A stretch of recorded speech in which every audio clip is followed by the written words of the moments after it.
All right. Let me wait till the beat drop and I edit this out. What's going on, everybody? Hey, welcome back to another episode of Textual Talk, where I'm your host, HD. And we have another guest for you guys today. Her name is Samara. And she's going to give you guys a lot of gems. She's pretty much does a lot of things based with threat. And I believe threat management, threat ops, threat intel, anything with threat. And, so without further ado and wasting our time, let's get into it. But before we start, make sure you hit that thumbs up button, subscribe, share it on your social media, give me that HBO special, help a brother out.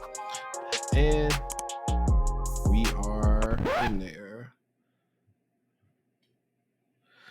Hey, Samara, how you doing today? Hey, love it. I love it. I'm doing good. Not too bad. Good. So can you just give the people a rundown, a bio, kind of like where you're from and what you do, and then we'll go from there. Oh, for sure. Yeah, so like you said, Samara Williams. I now manage threat operations for Cardinal Health.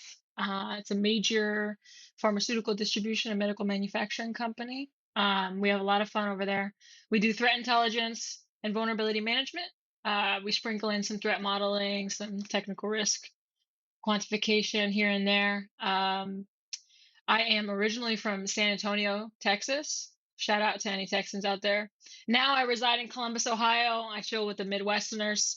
They're pretty cool up here. So yeah, I mean that's the gist. Nice. Pretty interesting that you went from San Antonio to Ohio. It's not a destination you hear Yeah. a lot of people talk about. It's like Ohio. No. So we'll go. Okay, so we'll try to bridge the gap a little bit, and I'll ask Oh, you're good. some regular questions. So did you? I guess I'm trying to see. Do I want to ask that you go to school or what? Or we'll do this. What made you want to go into anything like in the cybersecurity realm? Or was this Yeah, everything for you sure. did, or did you transition from another career path, or what? Yeah, so I like I said, grew up in San Antonio, so ball was life. I played basketball most of my life. I played 2 years in college. I started to lose the love in college. It was way more political than I thought it would be. It was kind of nuts. Um, at that particular school, I went for basketball, not for the degree plan. So they didn't have a lot of options, right? It was it was business computer information systems or programming. I knew programming wasn't for me. I went business computer information systems. I got pretty bored. I'm not gonna lie. So when I moved back home, stopped playing basketball.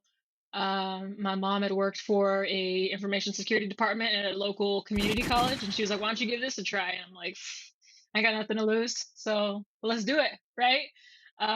So I started to go into that, and it kind of just it fit. You know what I mean? It started to make a lot of sense for me. I grew up in Texas, but my mom is from the Bronx, right? So she taught me a lot of like situational and social awareness and self-awareness as well, so your surroundings and whatnot. Maybe I didn't need it to the caliber in which, where I was living in my environment, but it did help me connect a lot of the dots and the concepts of information security, if that makes sense.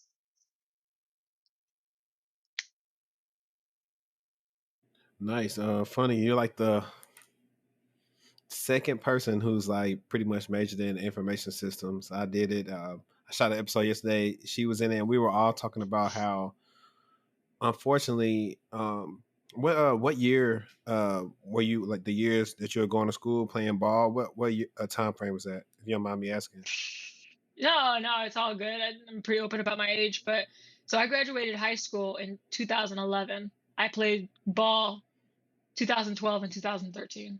Okay. So Yeah, yeah, we all were in college pretty much around the same time. I graduated in 2010 from high school. there you go. Um, Nice. but I was stating that back then that information system program is horrible It was whack, because man. because it's okay. It's not horrible. It's good because it introduces you to various things. It's horrible because it doesn't show you how to specialize in anything.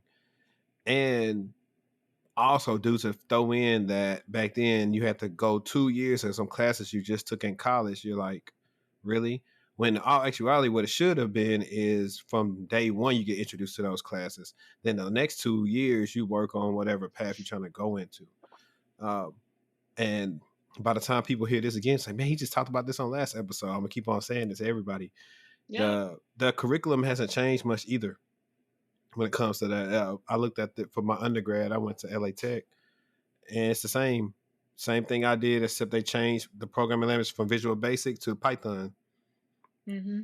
They're not offering any certs. They're not helping with any co-ops or internships. So I was just like, I don't know what you really expect to come from this program because it's not getting with the time. This is why people are going boot camp route or they're going to like the Right. WGUs.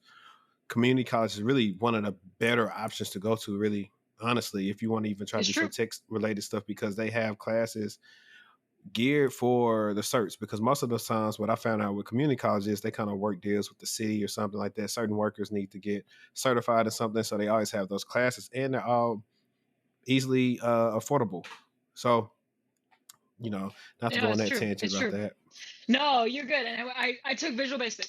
I took Visual Basic. Yeah. So conceptually, did it help me with sort of programming languages and the structure? Like, sure, Not but at I couldn't all. do nothing with it right now, man. I couldn't do a single thing. Python would have been nice. That would have been nice to learn, like real nice. There was also like random, like business, right? Economics, financial stuff. So it was like the business aspect of it, and then you went into computers, and it was like basic, like obviously Visual Basic, and what was the other thing they had We me did a take? we did an SQL class. Oh yes, yep. We did Um, we did a and networking networking. class where we had like to Yep. build our network diagram for Mm-hmm. the college of business.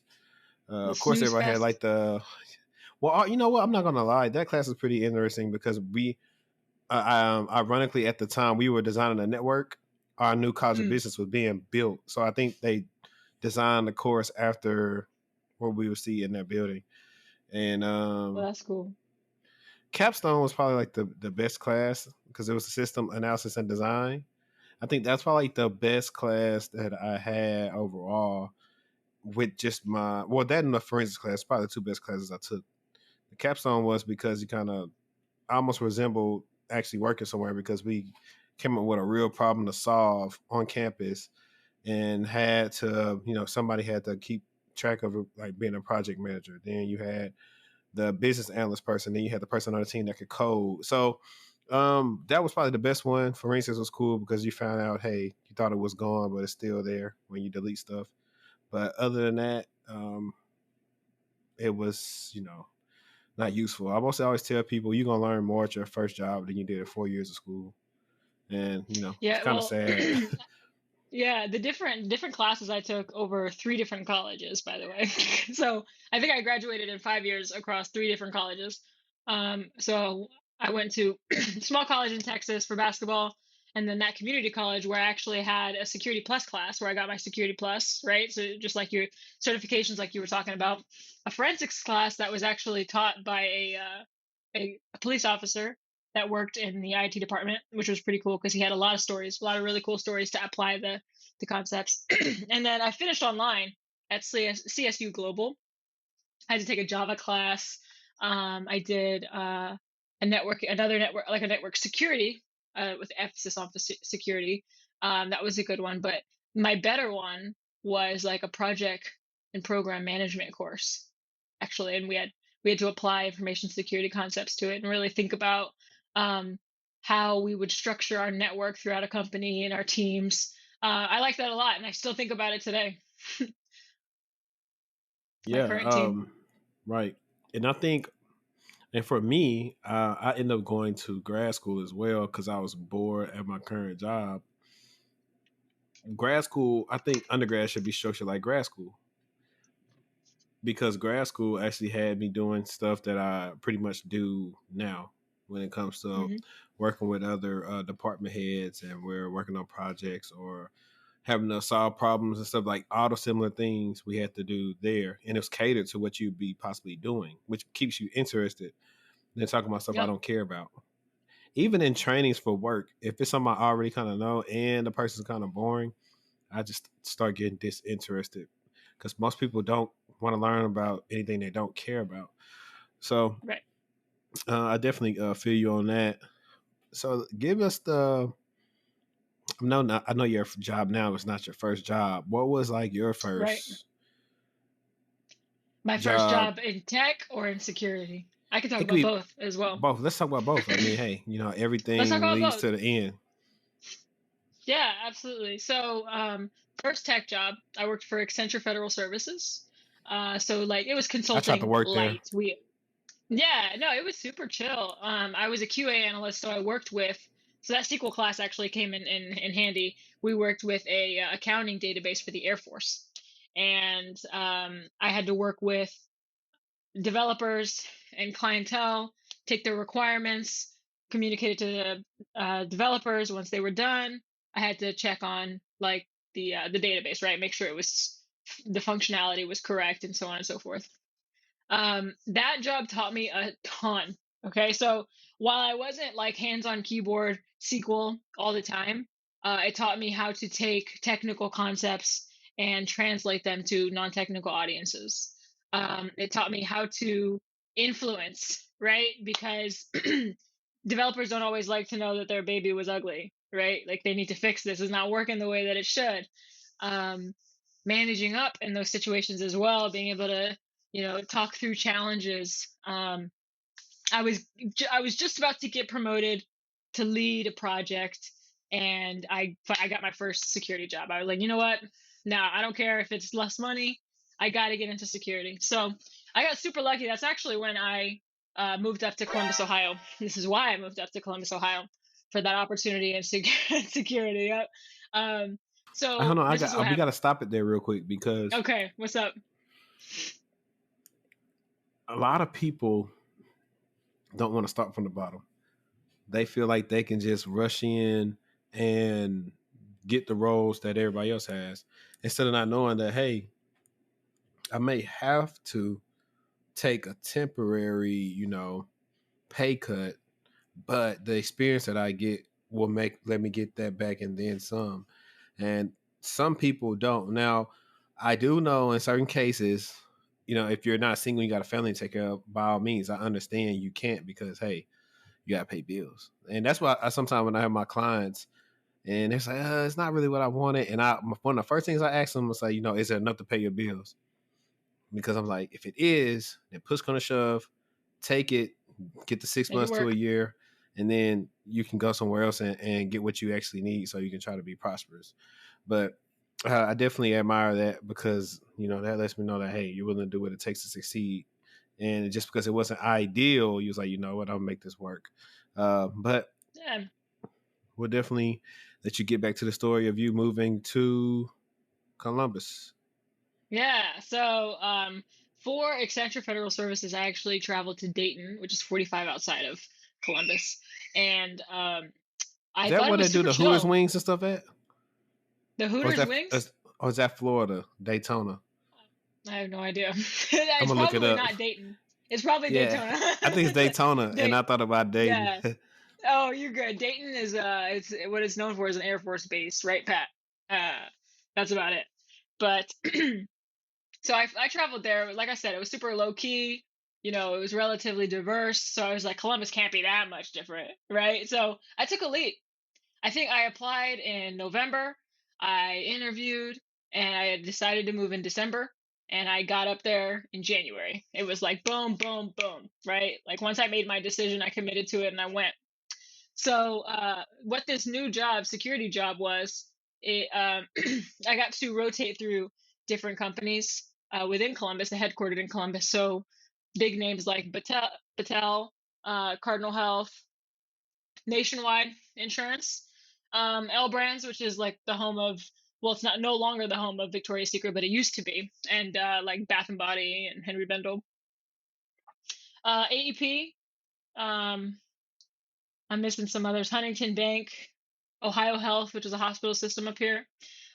So what that did is it matured me very quickly in security because for 2 solid years, at 10 weeks at a time, I was working as a different type of analyst. So anything from DLP to incident response, threat intelligence, vulnerability management, third party risk, um,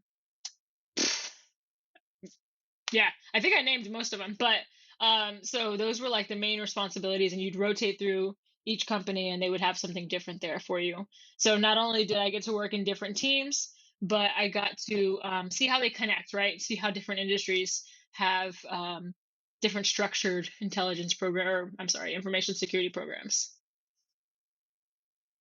Nice. And that was one of the reasons I actually wanted to get in consulting pre-COVID. I went to the, what was that, 2019 Splunk Conf, and I actually networked with like the people that did consulting at my old company. And Hmm. one of the guys that used to be a consultant for our company who was on the same contract with me kind of like introduced me to the people and had me reach out to them. But then the pandemic started and all that. But that was one of the reasons though, just because I feel like if you see enough different environments, it's what makes you a great worker, which is also why I feel like I'm able to succeed anywhere just based on background because I've worked at what, 4 different companies now. Yeah. And so doing various things, and I haven't always did the same thing. I think always gives you a unique perspective when you go somewhere. So you see in different environments, like I know, like if I worked somewhere before, actually I think it's like 6 companies. I don't know, but I'll get somewhere in an environment that's not ideal, and I'm like, oh, I'm used to this. I was at the worst sock you could ever Right. work at, Hmm. or one that is okay, but you know how to get it in shape. I was like, okay, I know how to do that too. Uh, or even now where I'm having to do, use more soft skills to get things done because it's, a totally different environment that I'm not used to. I'm able to do that. Hmm. So I think that's pretty cool. So were you, I know you said, I think most of these were headquartered in, you said Columbus, right? Uh-huh. Yep. So you were just traveling to the different offices. Exactly. Yeah, it wasn't like it was actually more of a glorified internship than any sort of consulting. The whole point was by the end of the 2 years, the companies could sort of have their pick of the litter because there was a group of us that were rotating through. I had originally gone to Huntington Bank in financial services, and that's where I did threat intelligence. I decided on threat intelligence, and then I transitioned to Cardinal Health to help them build a threat intelligence program. So, Yeah. yeah, I Health think companies what really to need it. yeah, they do, and we have one now. So it's really nice to see that sort of come to fruition.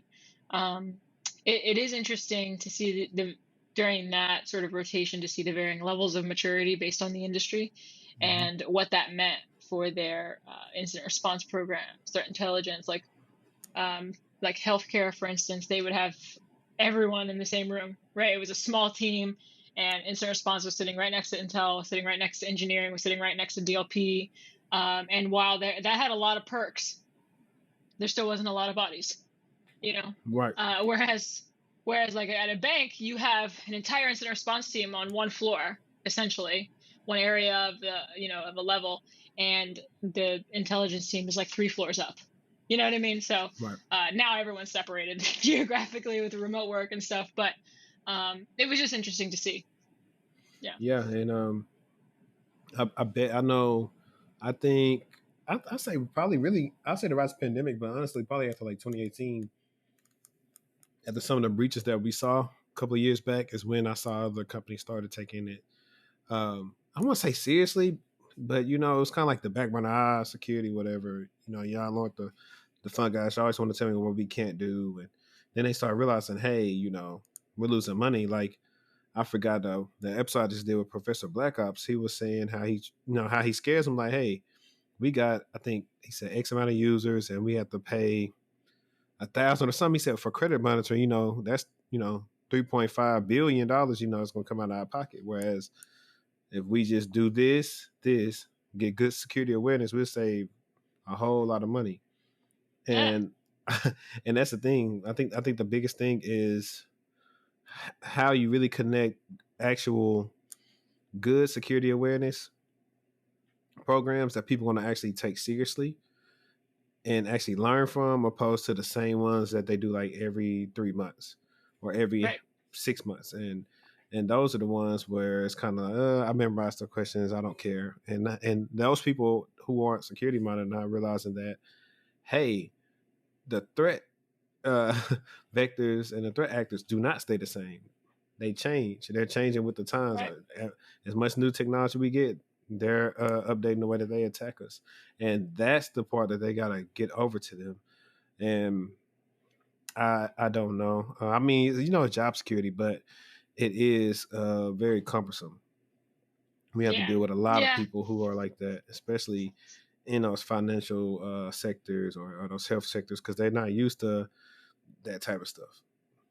They're, Yeah, it is job security, most definitely. I think one of the bigger challenges, and I have an incredible amount of support, so it's not a huge challenge for me, but it's accurately communicating risk mitigation, right? Which is what I heard from what you were saying, right? In terms of he was speaking financial impact for some organizations is brand. Their brand is right. everything, right? So being able to articulate what that looks like if a third party vendor was compromised, what does that do to your brand, right? If a customer was hit, what does that do to your brand?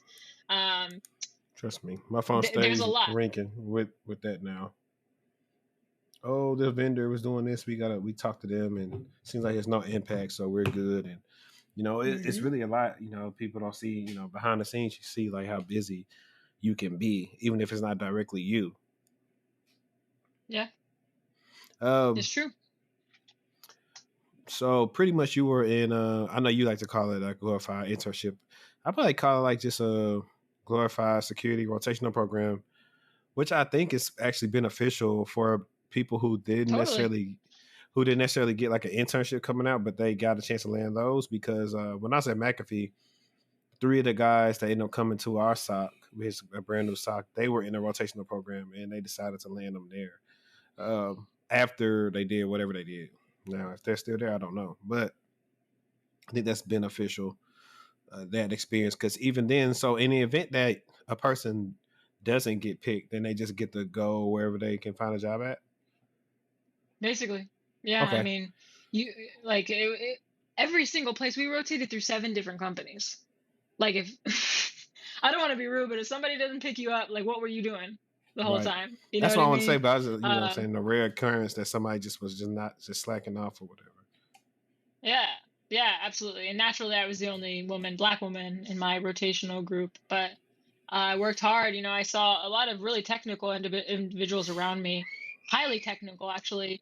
And while I do believe I'm technical, I wasn't as technical at them, right? So I had to think about how to diversify myself outside of my looks, right? So that job that I had with Accenture, my first tech job, showed me the power of documentation, right? Right. Because we would have obviously the database would go through different iterations and changes, and that would mean that different QA analysts would work on it at one time. So I would get documentation from the person that tested the database before, and if that documentation was highly inaccurate, I would have to change the entire thing. Right.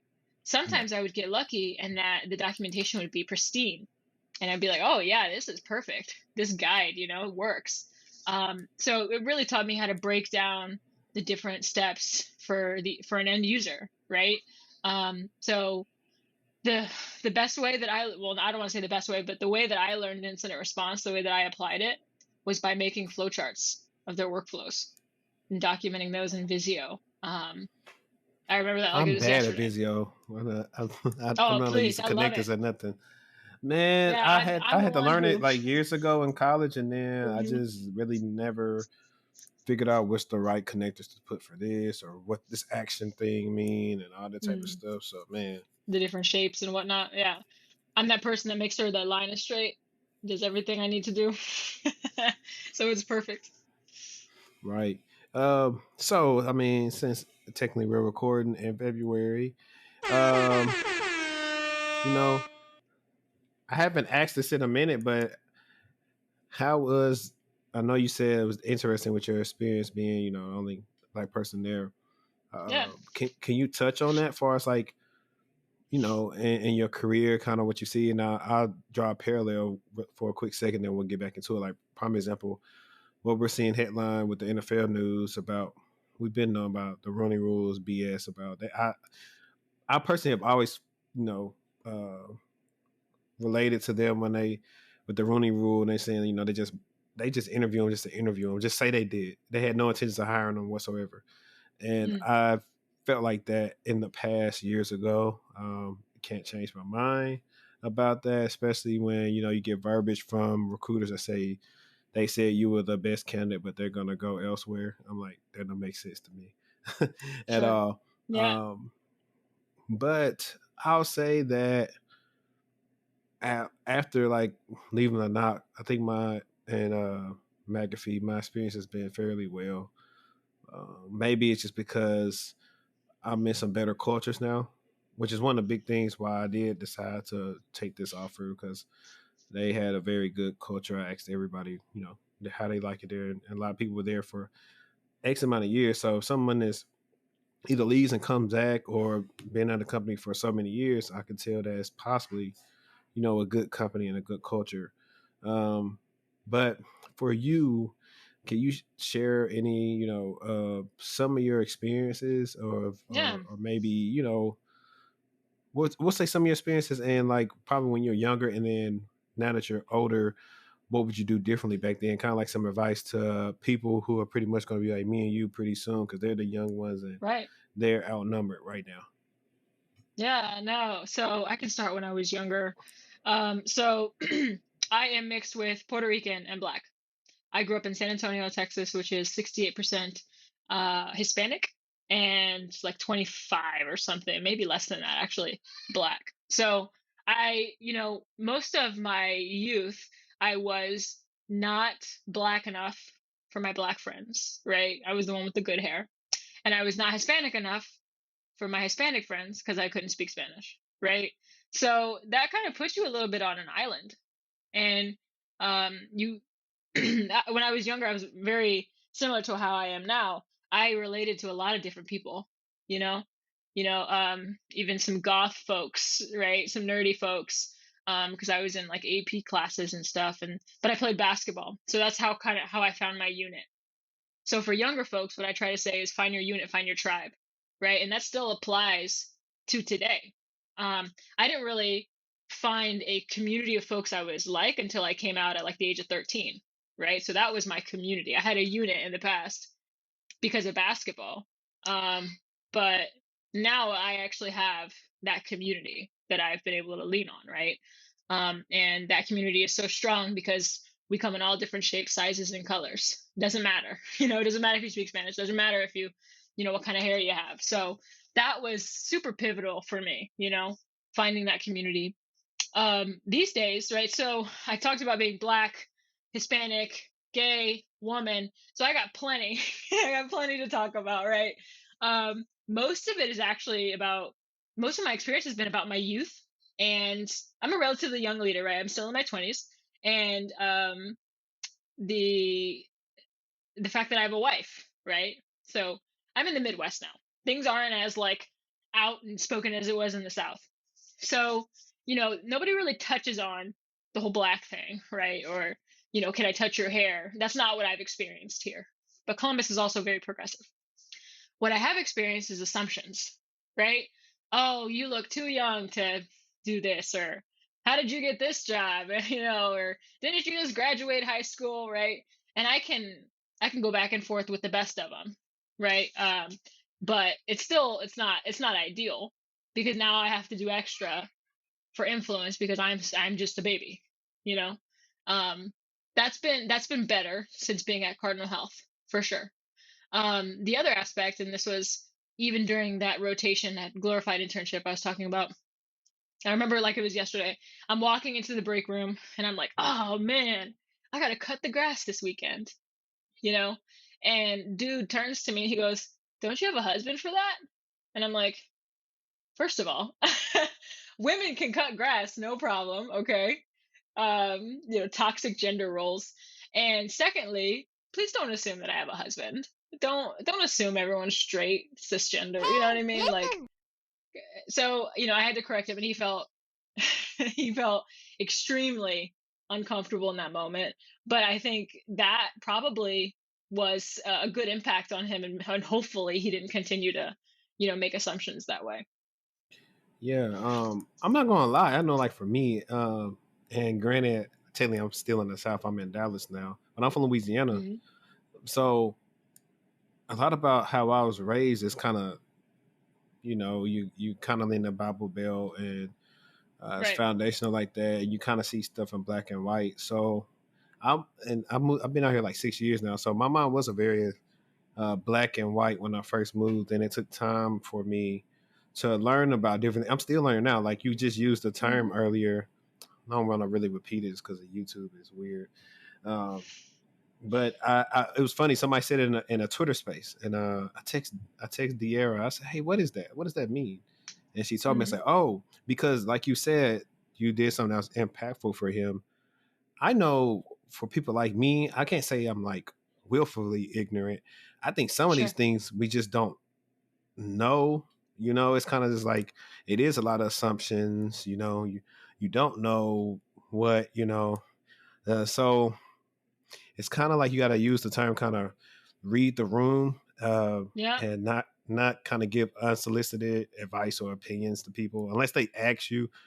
And sometimes you could be the person, and when I say you, I'm saying like me, like I could be the person General. Yep. playing, but that to whatever I say to you possibly isn't playing. It's like, I'm offended, like, or just Hmm. like if I said, oh man, I gotta go home and cook dinner, and somebody can say, oh, don't you? I'll say, hey man, shoot, I'm Gordon Ramsay or something. I don't need no woman or something. But I definitely get that, and I will say that I don't know. I think it's different sectors, but I think you'll be a little bit surprised. I know, like I'm in like far north Dallas, and I think it's a Oh little no, bit no, more. don't. Yeah. So Texas, don't get me wrong, like that further sort of west. So I'm not talking deep south, Yeah, right? yeah, Where yeah, yeah.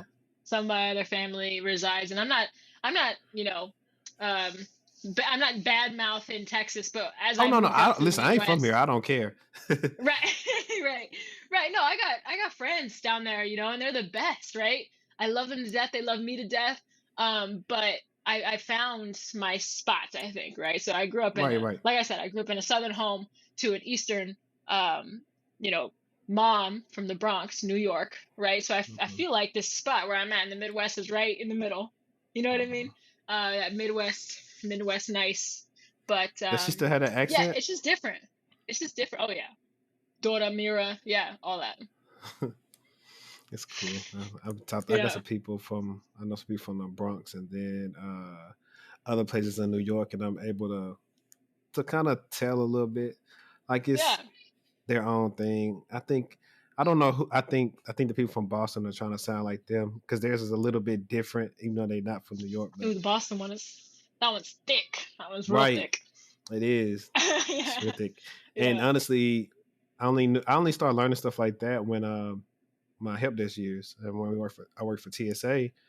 Mm, We talked to people from all over the country and the world. So it was just I used to yeah. start recognizing what airport someone worked at based on how they sounded, which is I Yep. think was a skill within itself. But Oh, for sure. I'm glad you said that too, because I think that was pretty much not interesting, but I don't even want to say pivotal. I'll say important. I'll say it was something important to say, especially for the viewers. You never know who's listening or who felt like you or who's been on the other end. Not Yeah, knowing plenty. that they were making wrongful assumptions when they could have just either just asked or observed. But to segue from that, let's let's tell the people, you know, boom, I'm a person that doesn't know anything. And so I'm saying, hey, you say, okay, yeah, I do such and such for Cardinal Health. And they say, what's Hmm. that? How would you explain, threat intelligence and threat ops to a Yeah, person who doesn't know what that is at all? I can absolutely do that. I want to touch on one last thing based Oh, on go your ahead. last comment in terms of like education and things like that. I want to tell like anyone out there that's listening that like is unsure about how to approach those situations when maybe you have made an assumption and maybe you're wrong.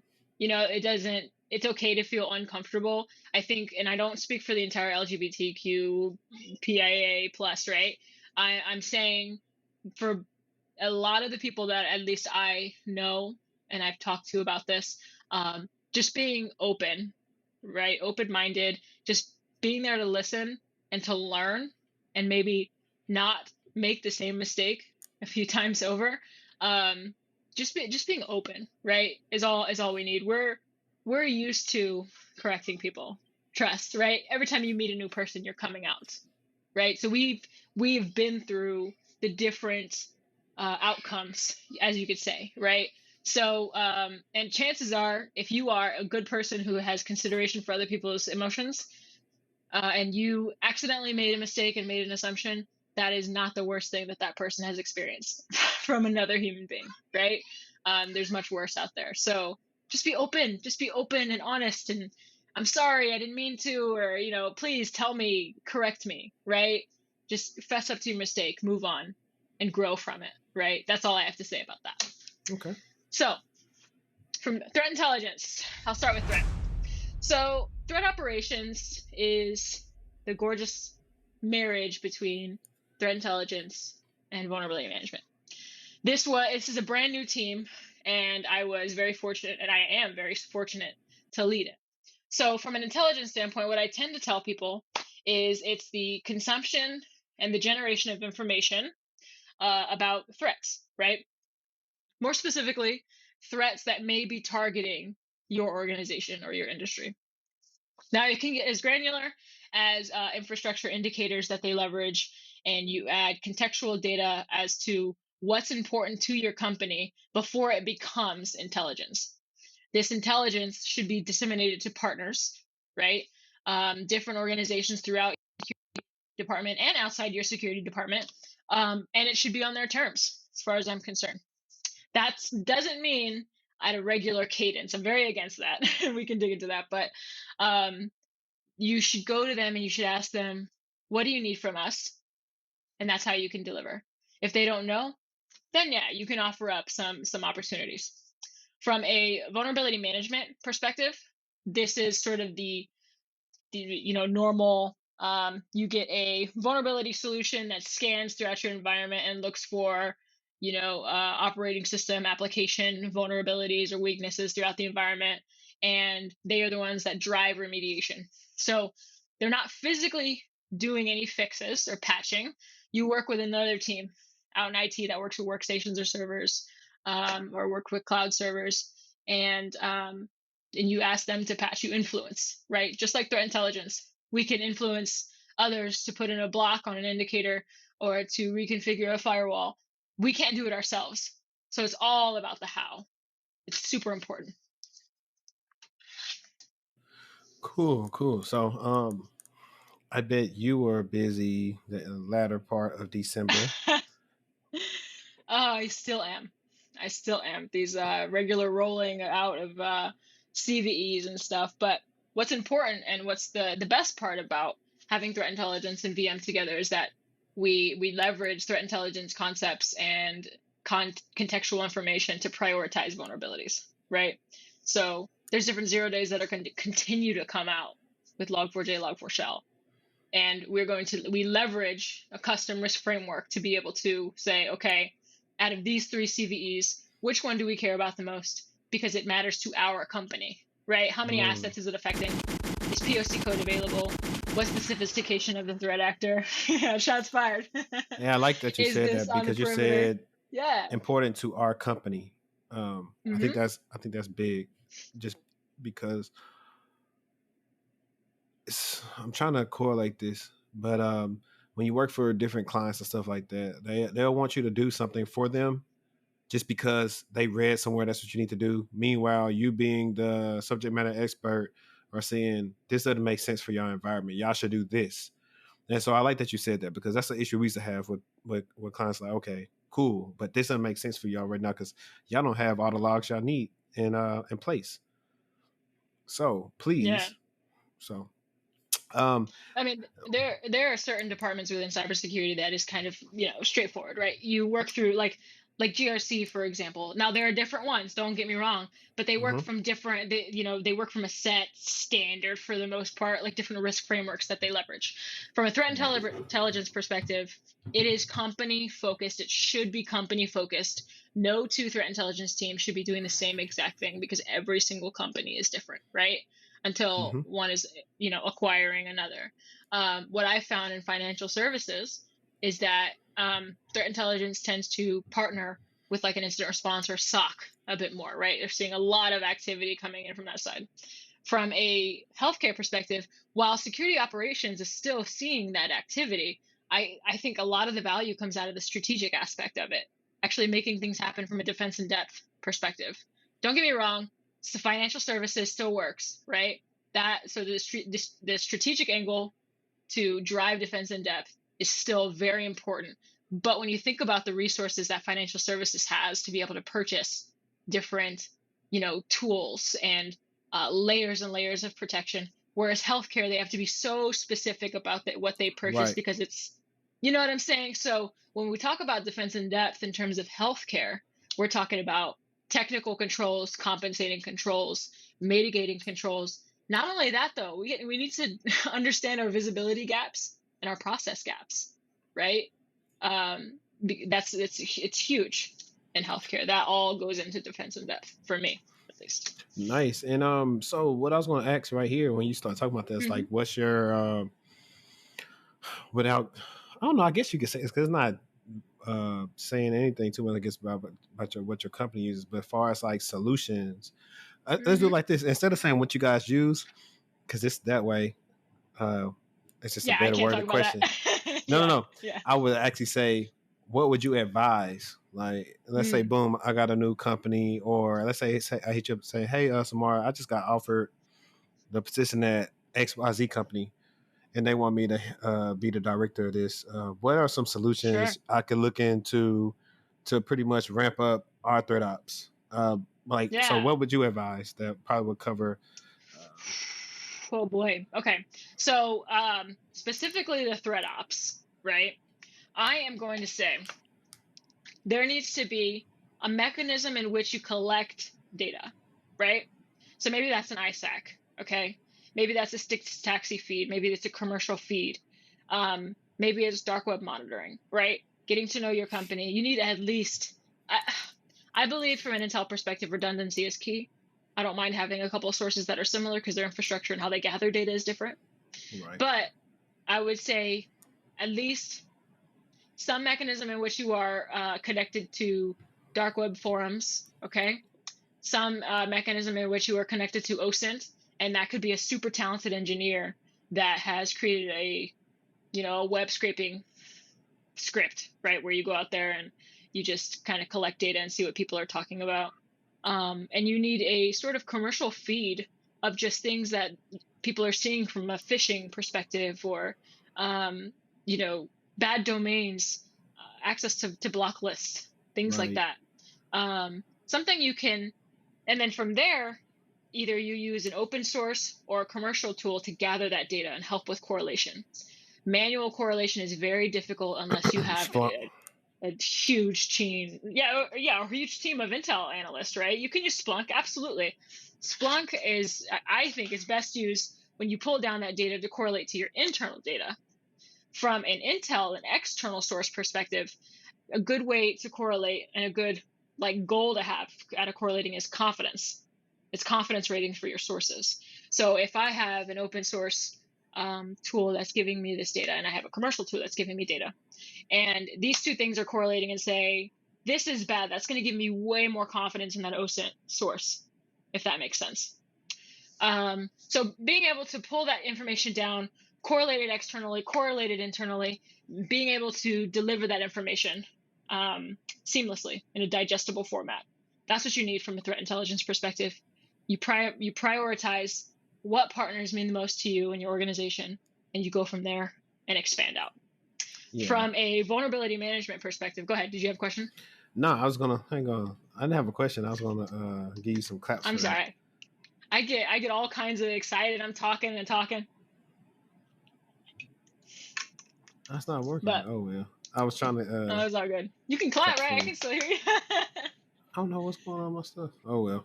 But no, I was saying you were on it. And that sounded like a good little pitch. And I'll let you finish the second part, and then I'll add Oh, sure. whatever I had to add to it. Yeah. So, I mean, we talked about from a threat intelligence perspective, getting everything external to our environment, correlating that internally. When we talk about VM, we should be talking about all the soft and squishy we see throughout our environment. There's also quite a bit of soft and squishy, right? If your app teams don't have regular governance processes and how they spit up servers and things of that nature on the perimeter, right? Somebody spinning up a new server, yeah. There we go. I figured out what happened. Yeah, and RDP is just open, right? If you don't have visibility within your vulnerability management program and you don't know what you don't know, you do not have an accurate view of your risk posture. I am not saying that every company should know everything about everything, but you need to get damn close, okay? Right? In order to be able to say, hey, I can accurately look throughout my environment and say, that's a gap. We got to get better there. We got to get better here. These people are on top of their patching. These other people need some work, right? And having that internal intelligence, really, right? So from a tool perspective, there are sort of your run-of-the-mill vulnerability solutions that have scanners, consoles, agents, right, that report back on these vulnerabilities. To an extent further, some sort of collection mechanism. And some people use a red team to go out and find new vulnerabilities through like bug bounty programs.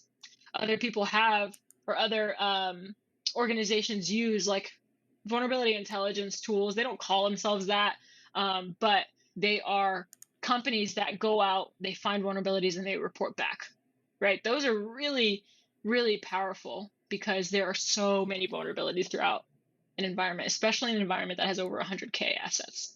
You're going to find a lot of vulnerabilities that's really hard to nail down. And you can use that threat intelligence to help prioritize your next steps. Yeah, so there's that centralized database warehouse. Data warehouse. You need it all. You need visibility. You need to know what's in your environment. Otherwise, you can't do nothing for nobody. Right. Yeah. Right. And when you say what's in your environment, I just thought about how horrible asset management is as a lot of companies. Don't even get me started. I reached out to a CMDB librarian the other day, and I was like, this is exciting. People are starting to get it. Like dedicated resources responsible for keeping and maintaining, something like a CMDB, an asset management, some sort of inventory. Right. Yeah. Those jobs are actually becoming popular because they're needed. Hey, it's easier for me if I go on ServiceNow and I say, oh, this is what this asset is. Boom. It belongs to this VIP person. Oh, they were on this server. This server is responsible for this. Okay. It was found by whatever scanner we used. So that's I was going to add, but you already said it, but about the vendors. A lot of these vendors offer these services and these packages that can give you some of this info as well. I know we used to get it from we were using CrowdStrike, Titanium, and they would get some of those threat feeds in there. And then what we used to do was pretty cool. Granted that we were close to getting on the dark web, but when I was first on that SOC project, we were working for the client, and then internally for Optiv, they had their team that does that type of dark web monitoring using insights. And so we used to use the insight tool to report potential things to the client of like stuff that should be seen. From as simple as somebody used this type of domain, or a fake, LinkedIn of an exec, somebody make a fake page, like, all the different things. But like you said, it does matter because, like you said, companies care about their brand. So if I'm out here parading around like I'm Elon Musk and people believe me, and I could potentially do some negative to Tesla's overall brand and affect their stock market, the stock price and everything. So I'm glad you touched on that, because a lot of times what we found in these spaces is people try to make tech be like rocket science. And a lot of it is, sure, if you go into like machine learning and all this super hard stuff on the back end, like engineering wise on how to make these things work. But then after that, most of it is just common sense. When you just kind of boil it down, and then you're able to kind of correlate it to your everyday life. So I'm glad you really stated like that, and I could tell Yeah. you're very thorough. We might have to make you start you do a Passionate. webinar, on threat intelligence for I'd companies, love to. honestly, I'd love to. because Yeah. I think it's needed. Yeah. Real quick, I was talking to somebody the other day at Connect, and she was telling me about how, sometimes people who are less technical in this industry feel isolated from others, right? Because, Hmm. maybe they can't keep up when you're talking about really intricate aspects of throw out a topic, right? But I told her ability to connect dots, to hear different stories, different challenges, and to be able to identify solutions that can help multiple teams, right? And, what is mutually beneficial across the organization? What's best for those departments? Like that's powerful, right? You can sure you can spin up a server and, you know, um, create a Python script and integrate different intelligence sources or pull down data and do some analytics. Sure, that's super sexy. But what is the impact, right? When we talk about impact, when we talk about what's of real importance and how to get in front of these threat actors, we need both types of people. So Definitely. that's what I'm so passionate about. Anybody can be in cybersecurity. Everyone has a home in cybersecurity because there's so many different disciplines within this broad industry that can leverage different types of strengths that Yeah. literally probably anybody has, you know? Right. And I So, definitely agree. I think some people are actually functioning in the wrong roles, and that's why they may be struggling. Because I worked with hmm some of them. I was like, man, I don't know if they're cut out for this because they're just not getting. I don't think they got the aptitude for right. this, but they possibly could do something else. Like for There's a me, home I for was them though. right. For me, I pride myself mostly on, yeah, whenever I know what I have to do my day to day, yeah, sure, I was a excellent threat analyst, SOC analyst, cool. But I pride myself on being able to talk to management, upper management, in a way that they understand, and hmm that's really huge. Like those people don't care about all that. I mean, at the end of the day, they want the KPIs, they want the metrics. They want to see, oh, okay, how long did it take us to triage this? How hmm many alerts is each analyst working per hour, or anything else? But when it all boils down to it, I mean, they are the ones that's pretty much signing off on things we need. So if I can't convince them, or I can't get through to them because I'm trying to be too smart, it doesn't mean much. And therefore, Right. it's not having a positive, like you said, impact overall on the whole program. Whereas I say, hey, look, if we don't do this, this, and this, it's going to cost this, this, and this. This is going to happen. This is going to happen. This is going to happen. And they're going to say, oh, okay, do what you got to do because we don't want to lose money and we don't feel like going to that. You know, that's one part. Yep. And then you got to take the same approach when you're talking to your analyst or your team. Is like, you know, like me and Eric talked about, and other people I talk about on this podcast. The thing that you kind of keep on reiterating to the people is that, hey, we support an actual business here, and Yep. you need to understand what the function is and how they make money, and that's going to help you better off in your job role. For the hmm client we were supporting, one of their biggest money makers. You know, if we mess something up, it could potentially really affect their money. Like we couldn't even run scans on their network just because it could affect something because it Yep. happened in the past. So once we understood that, I always kept that at the forefront. It's like, hey, my job is contingent on me doing good, but I can also help somebody keep their job by doing good. And if everybody Yeah. understand that and Well, really understand, regardless of title, nobody's really more important than the other person. I mean, yeah, pay range and of course the CEOs or whatever, but in general, everybody's got their role to play. You know, like if you're talking about like a basketball, football game, if everybody does their role right, it should be a boring day for the most part, yeah. and we should be good. And that's kind of like what I try to go by for the most part. Yeah. Well, that's what I love and hate about healthcare. Like when we talk about the business, when we talk about hospital system, when we talk about a company that supports hospital systems, when you have, let's say, a vendor or a business decision that they need to make, an acquisition, right? If it's what's best for the business, they're going to do it. It doesn't matter what security says, right? That's the aspect I hate about it. The aspect I love about that same situation is your security team has to be adaptable. They have to be able to pivot, right? They can't be cocky, big-headed fools because they don't run it, right? So there's that flexibility of being able to pivot on a dime and find sort of other solutions, alternative solutions than what they may have originally thought. Definitely, I agree with that. And this will be the last question. I always tend to ask folks this, especially because you do something pretty much a little different from mine. I would also assume that you possibly work with maybe like insider threat as well too. Yeah, Yep. No, because absolutely. I I think mean, that's one that kind of goes under the radar as well for companies that they don't really kind of pay oh my attention to. gosh. Because Yes. especially with, and we can go on and on, but I just know with the pandemic, insider threat has risen a lot just from even before somebody starts working there. Like I know in my last company, they had to fire somebody because they weren't who who interviewed with my old manager. It was somebody else. Yeah. Well, but yeah, I don't even know what to say to that. That's wild. I mean, I never understand, people that can't conceptually understand and recognize that they need insider threat programs, because when a threat actor, somebody maliciously trying to enter your environment, enters your environment, they are now an insider threat.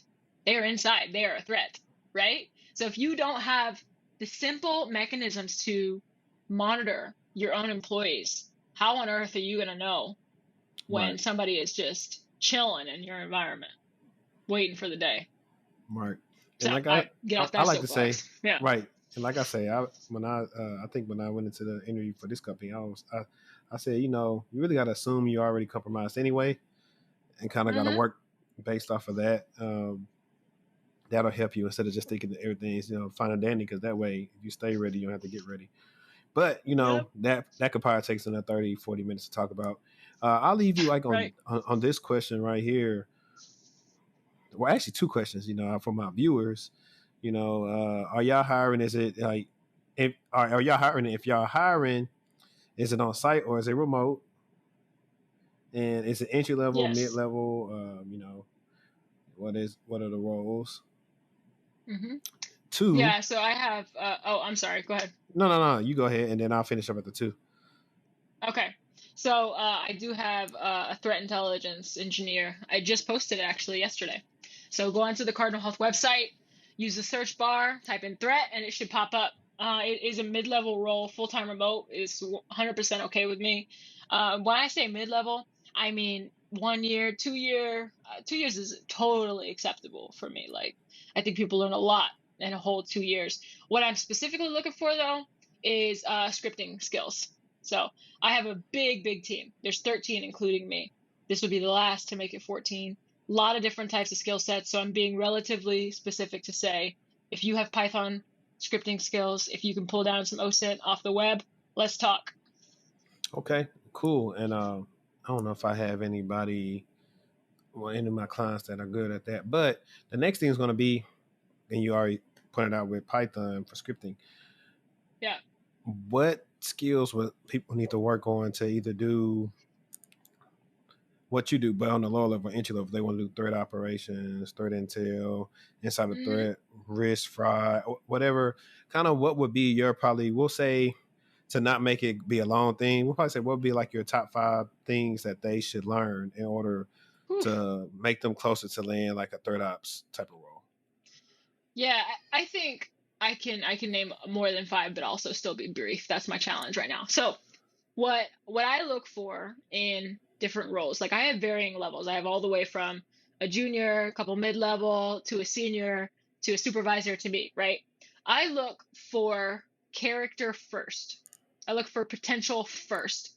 Like, do you have the capacity for me to say, go look at this? And I can trust that you're going to go look at it, but you're not only just going to read about it, you're going to learn it, you're going to teach me something when you report back. Things like that, right? integrity, the ability to talk to people, just minimal respect, right? If I'm in an interview and dude can't stop, or I shouldn't say dude, I'm sorry. It's No, usually no, no, dude. no. But Hey, if get spicy. yeah, if a dude can't stop interrupting me when I'm trying to talk, you know what I mean? Like, I'm going to have a problem with that. Because if you're an intelligence analyst and you're trying to deliver, influence a clientele, a customer, and you can't let them talk, like, how am I supposed to trust that you're going to drive that home, that you're going to close the deal? You know, from a VM perspective, VM people get beaten down. Okay. There is vulnerability after vulnerability. You think you fixed one thing, there's an old thing that pops up. There's a whole new infrastructure that app team just spun up, and you got to Sound like review all the COVID-19. vulnerabilities throughout that. Yeah, exactly. So, resilience, persistence, okay? Being able to get back up in the morning and get ready to do it. I have super solid VM folks, solution-oriented people. So that was a lot more than 5. But like I said, the ability to critical think, to, you know, having Python skills is good too. Connecting dots and manage a workload. Those are big things that I look at. Okay. And in how do these. they? Okay. And how do they sell those to you in the interview? Because people can Yeah. say, I you know, since I'm almost 2 years into doing what I'm doing, I've seen a lot of resumes, so I know what they say. But then when I talk to them, it's different, and I'm able to tell them, okay, this is why you probably aren't doing good in your interviews, or making it past the second round, or whatever. It's because, you know, one of the things I try to preach to everybody is, I say, you don't always have to be the best, but if you're in security, we'll rock with somebody who seems confident, because I can't trust you to secure anything if you ain't confident about it. You're not sure it's not going to work. Right. Like, that's what I need. I don't care if you, in your mind, you know, it's be wrong, you know, be wrong and confident in it. We'll fix it later. Right. Own it. Ownership is huge. So I look for a lot of things. I'm very meticulous when it comes to language. So when I hear people, and I'm one of those annoying hiring managers that asks very vague questions, right? A series of incredibly vague questions. And I always tell people, you let me know how much you want to tell me, or you don't have to tell me anything at all. Like, it's up to you. Give me what you want, right? So this is how I weed out people inevitably, right? I love talkers, but I also love people who can be concise, right? As long as what they're saying is consistent. I'm looking for consistency, right? If you're trying to answer a question the way you think I want it to be answered, when I ask you another question that's similar but different, maybe gets you a little riled up and more comfortable, those things probably won't be consistent. Those same answers. You know what I'm saying? I hang on every word. People that use we instead of I like. Teamwork. You know what I mean? Showing that you worked as a team, showing that you're not trying to take all the credit, right? But there's a clear delineation between teamwork and a lack of confidence. That's a whole different thing, right? Oftentimes I will ask those arbitrary strength and weaknesses questions. I want to see how well you know yourself, right? If somebody who can give me a laundry list of strengths and gives me 2 weaknesses, I'm like, okay, so maybe a little less self-reflection and introspection, right? Like, or, you know, gives me a huge list of weaknesses and only a couple of strengths. And I'm like, okay, maybe some self-esteem issues. But either way, I will not hire somebody I don't think I can grow. If I don't think I'm the right leader for you, I won't hire you. Plain and simple. If I can't help you grow in some of those areas that you're looking to grow in, I got no business leading you.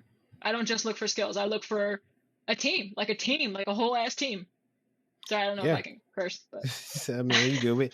We're towards the end, so I mean, it's not gonna affect much. But yeah, cool. I definitely respect that. Let me give us some outro real quick. But I respect that though. Is how I tend to tell people to answer like the strengths and weaknesses thing. Yeah. Because I used to crash and burn on it sometimes because I'll be trying to focus on myself, and a lot of times there's no real SWOT analysis on ourselves. So I tend to tell them to stick to weaknesses they may have regarding the job role. Instead, it's quicker and it's, you know, more concise to the point. And then I want to touch on what you said about consistency. I made a LinkedIn post about that, about how I was getting I wanted to get feedback from a role I interviewed. This particular role was with Square. It was like an incidents response or something role with Square. They got Uh-huh. some new things going on, and everything was good. But it was like they passed on me because my problem solving wasn't consistent. And I was like, I'm glad he told me that, because that's something I was working on in the next interviews. Yeah. Because I already know me as a person. My mind doesn't really even work linear. Like, that's why it's hard for me to stay on task at home. I Yeah. start working on things, go close the refrigerator door, go get the clothes, come back. So that's one of those problem areas for me. But when I interview, I try to at least remember, if they're going to ask me something or how I'm gonna solve it, that I kind of keep it consistent with how I view things. But Absolutely.